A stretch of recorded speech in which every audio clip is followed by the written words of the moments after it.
Hello दोस्तों, आप लोगों का स्वागत है एक बार फिर से हमारे यूट्यूब चैनल रावल कॉन्सेप्ट में। ठीक है, आपको हिंदी का जो है वीडियो मिल गया है।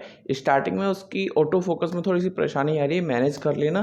ठीक है, एक वीडियो और थी उसमें भी ये समस्या आई थी। ठीक है, ऑटो फोकस अब मुझे सेटिंग करनी नहीं आती, लेकिन धीरे धीरे करके ये वो चीज़ भी मैं इशू दूर कर दूंगा। लेकिन वीडियो के कहीं ना किसी पोर्शन में वो चीज़ विजिबल होती है, जो भी मैंने कुछ लिखा होता है, तो उसको पॉज करके स्क्रीनशॉट ले लिया करें। और साथ में इतना आइडिया लग रहा है वीडियो में कि मैं कहाँ पढ़ा रहा हूँ। ठीक है, तो स्क्रीनशॉट रख के उसको साइड में आप पढ़ सकते हो। ऑडियो क्लियर है, ऑडियो में कोई इशू नहीं है। ठीक है, हाँ, तो मेरा जो हिंदी का जो सिलेबस पर डिस्कशन करा है उस पर थी। ठीक है, और एक वीडियो और थी मेरी, वहाँ पर भी परेशानी थी। ठीक है, ये टेक्निकल समस्या है, वो चीज़ मैं ठीक है प्रॉब्लम सॉल्व कर दूंगा, तो थोड़ा सा मैनेज कर लें बस। चलो आज हम बात करते हैं नवपाषाण काल के बारे में। ठीक है, नवपाषाण काल देखो, अच्छे से हमको पता है नवपाषाण काल के बारे में। जो समय है हम उसके बारे में पहले डिस्कशन कर चुके थे। ठीक है, कि विश्व के संदर्भ में हमने मान के चले थे। ठीक है, इसको चलो बताऊंगा आगे में कि इसका जो समय है कितना है, 9000 ईसा पूर्व से लेकर 1000 ईसा पूर्व तक इसको समय को माना गया है, निर्धारित किया गया है। ठीक है, आगे चलते हैं। ठीक है, आगे इसको बात करते हैं। ये न्यूलिथिक शब्द के ऊपर बहुत सारा मुद्दा बना हुआ है, सवाल बन जाते हैं इसके ऊपर। ठीक है, न्यूलिथिक देखो, न्यूलिथिक का मतलब है नया, न्यू का मतलब है नया और लिथिक का मतलब है पत्थर। ठीक है, न्यूलिथिक एक ऐसी एज जहां एक अलग तरीके के पत्थर का उपयोग किया गया था। कोई स्पेसिफिक पत्थर नहीं, कोई किसी पत्थर का अलग से कोई नाम नहीं आ गया कि कोई नया पत्थर, बस एक उसमें एक विशेषता आ गई, वो घर्षित करके घिस के बनाया जाने लगा। ठीक है, तो सबसे पहले जो न्यूलिथिक शब्द का जो प्रयोग करा था, किसने करा था? वो करा था सर जॉन लुबाक ने। ठीक है, किसने करा था? सर जॉन लुबाक ने करा था। 1865 में एक पुस्तक प्रकाशित हुई थी उनकी। ठीक है, क्या था ये? थी पुस्तक का नाम था pre historic time. Pre historic time ये कब प्रकाशित हुई थी? 1865 में प्रकाशित हुई थी। और इस पुस्तक में सर्वप्रथम उन्होंने इस न्यूलिथिक शब्द का प्रयोग करा था, जिसको अब हम हिंदी में नवपाषाण के नाम से जानते हैं। ठीक है, अब इसमें इन्होंने बोला, न्यूलिथिक को एक्सप्लेन करके बोला इन्होंने, किसने? सर जॉन लुबाक ने बोला कि पत्थर की के जो औजार थे ना, ठीक है, उनमें कुशलता आ गई थी। कुशलता से मतलब अत्यधिक कुशलता आ गई थी, बहुत ज़्यादा। भाई पहले उसमें फिनिशिंग नहीं लाई जाती थी, अब उसमें फिनिशिंग लाई जाने लगी। ठीक है, पत्थर के जो औजार बना रहे थे उसमें क्या आ गई थी? और अधिक औजार बनाने में, ठीक है, क्या आ गई थी? कुशलता आ गई थी, अधिक कुशलता और अधिक कुशलता। ठीक है, या कहूँ कि मध्यपाषाण काल से ज़्यादा अच्छे हो गए थे। ठीक है, ज़्यादा कुशल हो गए थे। साथ में क्या होता था कि पॉलिशदार भी हुआ करते थे। कैसे हुआ करते थे? पॉलिशदार भी हुआ करते थे। पहले पॉलिशदार नहीं हुआ करते थे, अब उसमें पॉलिश भी होने लगी। ठीक है, भाई डेवलप हो गया था उस समय तक। ठीक है, अब एक और आते हैं। ठीक है, अब ये क्या कहते हैं? भाई वो चीज़ तो ये आपने जो बोला ये ठीक है। इन्होंने कहा भाई जो आपने बोला वो ठीक है, इसको खंडित नहीं करते, प्लस कुछ ऐड और कर देते हैं। उन्होंने कहा साथ में भैया अपने आप में ये जो समय था ना, अन्न उत्पादक अर्थव्यवस्था का समय था। अन्न उत्पादक अर्थव्यवस्था, अर्थव्यवस्था न लिख के मैंने इकोनॉमी लिख दिया शॉर्ट में, ईसीओ। ठीक है, अर्थ अपने आप में इतना संपन्न था कि पूरी अर्थव्यवस्था, अर्थव्यवस्था से मतलब कोई इकोनॉमी की, अब की इकोनॉमी की कंपैरिजन में नहीं, अर्थव्यवस्था से संबंध। अब उनको ज़्यादातर भटकना नहीं पड़ता था, एक जगह स्टेबल रह के अपना अन्न पशुपालन वगैरह करके एक स्थायी रूप से व्यवस्थित अर्थव्यवस्था उन्होंने बना ली थी। किसी के ऊपर डिपेंडेंसी नहीं थी कि इधर आज शिकार नहीं मिला, यार आज कुछ खाने को नहीं है, तो ऐसा कुछ नहीं था। ठीक है, भटक नहीं रहा था वो। अब उसने स्थायी कृषि कर ली थी, स्थायी उसने अपना जो भोजन का जो है इंतजाम स्थायी कर लिया था उसने। ठीक है, तो उन्होंने कहा है अन्न उत्पादक अर्थव्यवस्था उसने कर ली थी। एक और चीज उन्होंने साथ में बोली है, कृषि कार्य। ठीक है, कृषि कार्य में भी उन्होंने थोड़ी सी तरक्की कर ली थी, बेटर हो गया था। ठीक है, आगे देखते हैं। देखो माइल्स आते हैं, माइल्स भी क्या कहते हैं कि भैया इस काल की कुछ और विशेषताएं भी हैं, इस काल की कुछ और विशेषताएं भी है। स्पेसिफिक उन्होंने 4 विशेषताओं के बारे में बात करी है कि पशुपालन बहुत अच्छी तरीके से करना इस काल में प्रारंभ हो गया था मध्यकाल की अपेक्षा।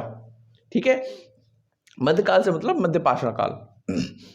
मृद भांड बहुत अच्छे वाले बनाए जाने लगे थे। कैसे? मृद भांड बहुत बेटर क्वालिटी के बनाए जाने लगे थे। सेम वही रिपीट हो रही है, पत्थर के औजार को घर्षित करके बनाया जा रहा था। ठीक है, साथ में एक चीज और बनी है, उन पर पॉलिश भी की जाती थी। ठीक है, तो सेम लगभग सेम हो गया, जिन्होंने मृद भांड को ऐड एक्स्ट्रा कर दिया है, बाकी सेम है। इन्होंने पशुपालन के बारे में नहीं बोला, इन्होंने पशुपालन के बारे में। तो देखो ये दो एक्स्ट्रा पॉइंट इन्होंने दोबारा से बताए हैं। क्लियर है इतना? ठीक है, और कुछ ज़्यादा है नहीं इसमें। देखो ये जो हमारी विचारधारा हमने जो पढ़ी, ये आधुनिक नहीं, प्राचीन जो उन्होंने जो भी स्टडी वगैरह हुई प्राचीन। अब जो आधुनिक काल में जो कह रहे हैं, वो कह रहे हैं कि भाई नवपाषाण काल जो शब्द है, हम केवल उसको पत्थर वाला युग लेकर ही मान के नहीं चल सकते। ठीक है, नई जो उल्लेख आए हैं, जो स्टडी हुई है, उनके आधार पर कुछ ऐसा लिखा गया है, कुछ ऐसा माना गया है कि देखो आधुनिक विचारों का प्रभाव अब पड़ना प्रारंभ हो गया हमारे इतिहास पे। आधुनिक विचारों का, आधुनिक जो विचार नए नए आ रहे हैं, स्टडी नई नई हो रही हैं, उसका प्रभाव हमारे इतिहास पे पड़ना प्रारंभ हो गया। और उसके आधार पर यह कहा गया कि नवपाषाण शब्द जो है, नवपाषाण शब्द, ठीक है, क्योंकि नवपाषाण शब्द को ही एक्सप्लेन कर रहे हैं। ठीक है, नवपाषाण शब्द जो है क्या होना चाहिए? उस नवपाषाण शब्द उस पूर्व धातु संस्कृति का सूचक होना चाहिए। किसका? जब अनाज उगाकर, पशुओं को पालतू बनाकर, इन दोनों के आधार पर, मतलब अनाज उगाकर, पशुओं को पालतू बनाकर मनुष्य क्या करना सीख गया? भोजन निश्चित कर लिया उसने। ठीक है, क्या करना सीख गया? भोजन निश्चित कर लिया उसने।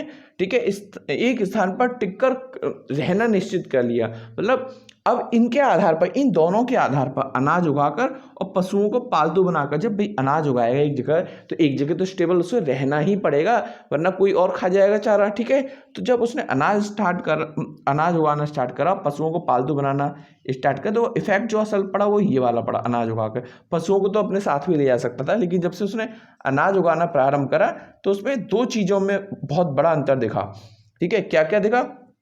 एक तो उसका भोजन निश्चित हो गया, अब उसको भोजन के लिए दर दर भटकने की जरूरत महसूस नहीं हो रही थी। ठीक है, अगला था कि एक स्थान पर उसने टिककर रहना प्रारंभ कर दिया। ठीक है, क्या कर दिया? टिककर रहना निश्चित कर लिया या प्रारंभ कर दिया, बात वही है। ठीक है, ये सब चीजें हुई।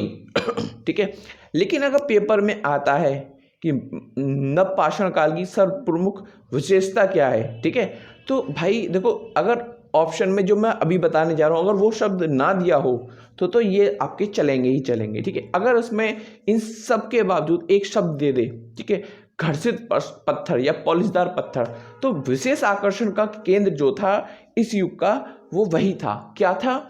जो घर्षित पत्थर थे या पॉलिशदार पत्थर थे, वो इस समय का विशेष आकर्षण का केंद्र था। तो हमें इन सब से ऊपर प्रेफरेंस उसको देके टिक करना पड़ेगा। ठीक है, लेकिन अगर वो शब्द ऑप्शन ना दिया हो और इनमें से ऑप्शन दिया हो, ठीक है, तो फिर हम इसको लेके चलेंगे। ठीक है, तो ये थी भैया अपनी कॉन्सेप्ट की बातें। ठीक है, अब सब इन जब चीज़ों का इफेक्ट हुआ, अब आगे बढ़ते हैं।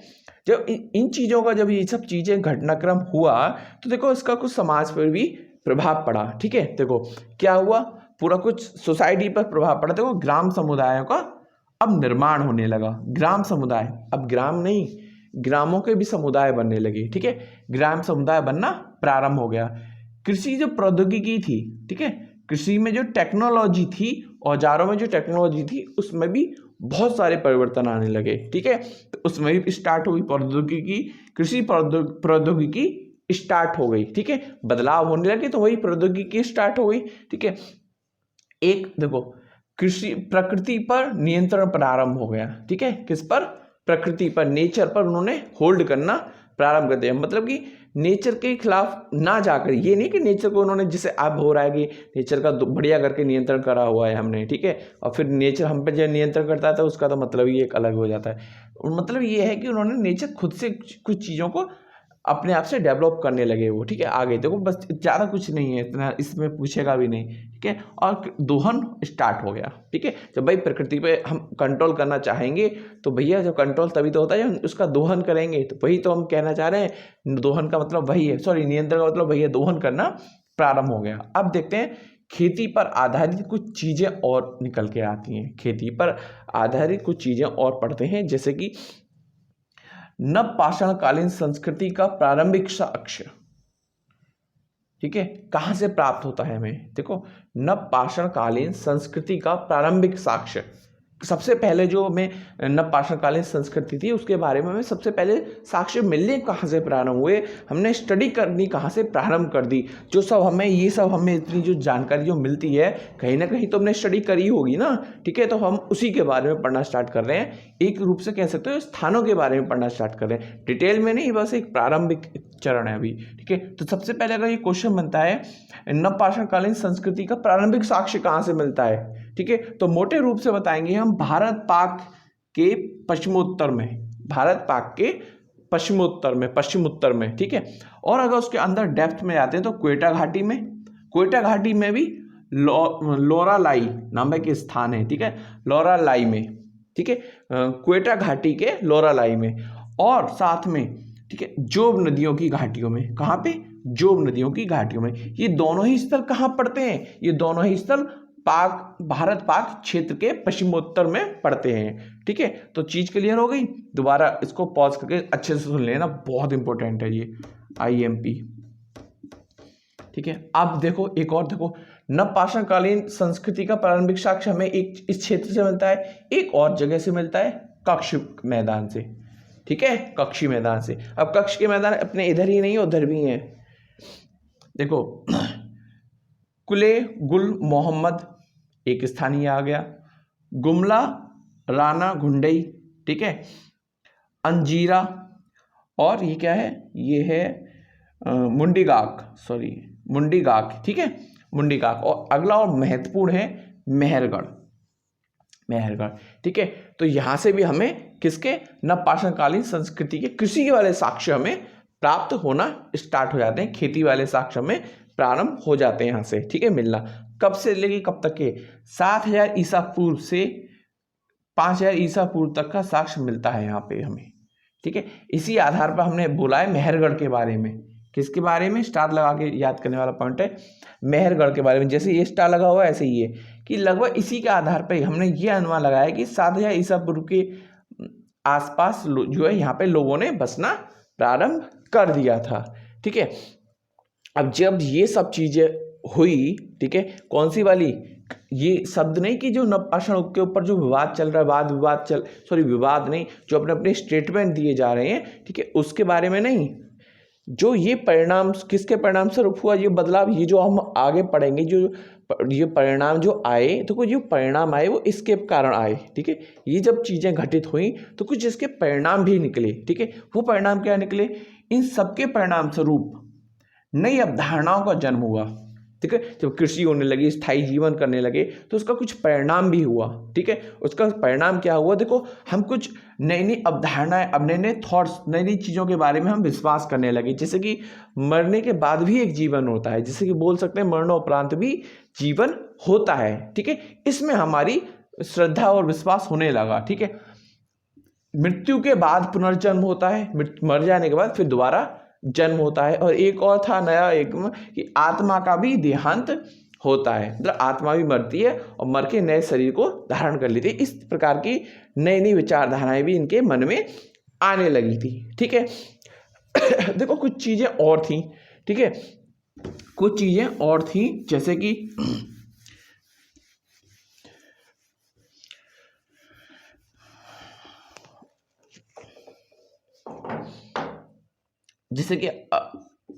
अभी जो है ना, इस समय कुछ चीजें और ये डेवलप हो के आई कि लोग ये मानने लगे कि जो ये सब चीजें तो हो गई, साथ में क्या हुआ कि जो मनुष्य था वो किस में विश्वास करने लगा? वो विश्वास करने लगा कि मनुष्य विश्वास नहीं करने लगा कि एक बात हमें और मनुष्य के बारे में हमें पता चलने लगी कि यहाँ पर जो बर्तन बनाने की जो कला थी ना, उसमें थोड़ा सा और परिवर्तन हुआ। ठीक है, तो क्या हुआ? मनुष्य की मृदभांड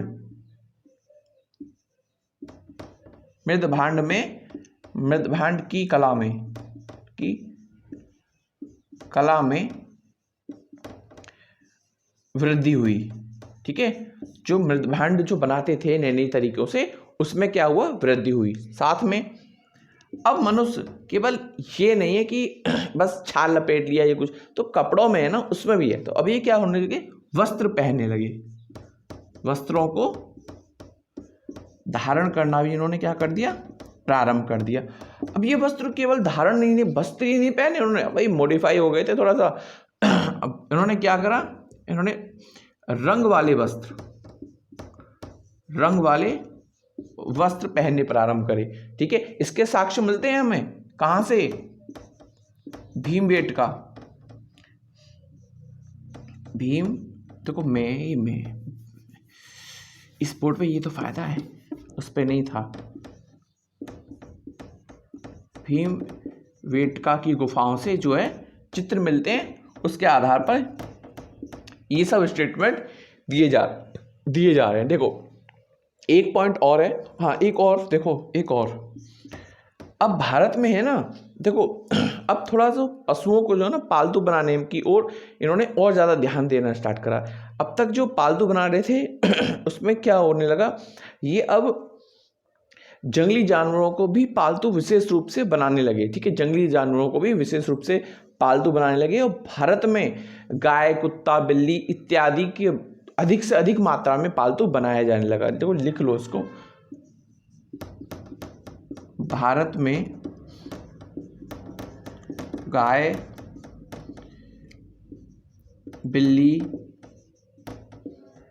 कुत्ता, स्पेसिफिक भारत के बारे में, ठीक है, बात कर रहा हूँ। ठीक है, को इनको क्या जानने लगा, इनको पालतू बनाया जाने लगा। ठीक है, एक थोड़ा मतभेद रहता है घोड़े के विषय में।